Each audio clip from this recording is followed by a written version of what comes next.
People often say, Jamie, I admire your technical expertise and obvious ingenuity. How did you get where you are today? Okay, so maybe people don't say that, but I just said it, and you heard it. So perhaps you wonder, how did I get where I am today? And maybe there are lessons that I could offer to you as you all start your careers. So what I am is a network architect. I design computer networks, systems, data centers. Anything that's connected to the internet is really under my umbrella. And I've been doing it really ever since I was young. When I was very young, I really loved taking things apart and figuring them out. So I'd take apart my Atari, I'd take apart just about anything. And for me, computers were the most complex and mysterious things of all, and they were the thing I gravitate towards. But really, my career started even in high school. I went to a technical high school, and that technical high school taught me electronics and computer science. It was very exciting at the time, and there was a lot of cross-pollination between the mathematics that I was taking and the electronics, and within English and word processing and writing and formatting. So it was a really good school. In fact, it was so good it allowed me to get a part-time job after school at a networking company. But back then, the networking companies, they didn't make networks like you know them today, where they're local area network, Ethernet, Wi-Fi, none of those things existed. So networks then were proprietary systems connecting, say, like an IBM mainframe to an IBM mainframe. What the company I worked for did was we would connect different mainframe systems, like Wang to digital to IBM, like that. It was a really good job, and it was an actual sort of career path job. And the money was very good, the responsibilities were very good, and I worked it all through college. All through high school into college. And then I only had stopped when the company went out of business. They kind of became too successful, and the owners fought and split the company up and took the money and went away laughing. But for me, I graduated from high school, obviously, and I had lost that job with the networking company that I really liked. So I started going, and of course I went to college.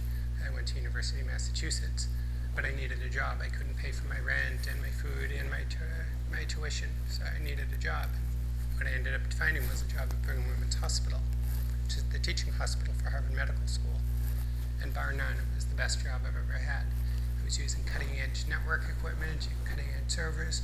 We were really pushing the envelope of what you could do on a network at that point. And one of our goals is in medical imaging, pushing medical images out to remote sites, retrieving them from remote sites, having radiologists read them in real time, and have remote consultations, which at the time very, very innovative stuff, and even today it's still really exciting work. And I loved that job, and I had done that sort of, I think, to the exclusion of school. I was learning far more while I was at work than I was at school. The computer science program then was really just programming. They weren't doing any sort of networking or network programming, using none of the emerging technologies. They were a little bit behind. And in fact, at one point, they had moved the computer science program out of Boston and up north into Lawrence. And I wasn't really able to move up to Lawrence. It would mean I would quit my job, which I loved, and I needed it. It really rescued me at a point where I wasn't paying my rent and tuition was due. So I had to make a little choice to relocate up to Lawrence or stay with my job. So I stayed with my job thinking, well, I'll take the courses part-time. They're going to offer them now and again down here. But unfortunately, I didn't do that. And that's my one lesson to all of you is if you think, oh, I'll take a break and come back, don't take the break. Figure out a way, find a way, see it through. Because I was very close to finishing my degree. And instead, I thought, oh, I could do it any old time. And it took me about 10 years now to circle back and do that. In any case, I had worked at Brigham Women's Hospital until that sort of became less challenging. And I got tempted, called by people, hey, you should come out to California. I went out to California and joined a startup. That didn't go anywhere. Startups were trial and error. But I went through 2 or 3 startups until I did find one that did networking products, consumer networking products. And probably some of you have some of the products at home right now that my company made. So I worked with them, took them public. We were very successful. And I thought that was my goal. I thought, oh, if I could just do that, I will be happy. I'll retire. I could live the good life. But unfortunately, that's just not true. I didn't like where I was. I reached my goal and decided I didn't even like my goal. And I don't like technology for its own sake. And reflecting back on it, what I realized, I liked it because I was doing something with it when I worked at the hospital.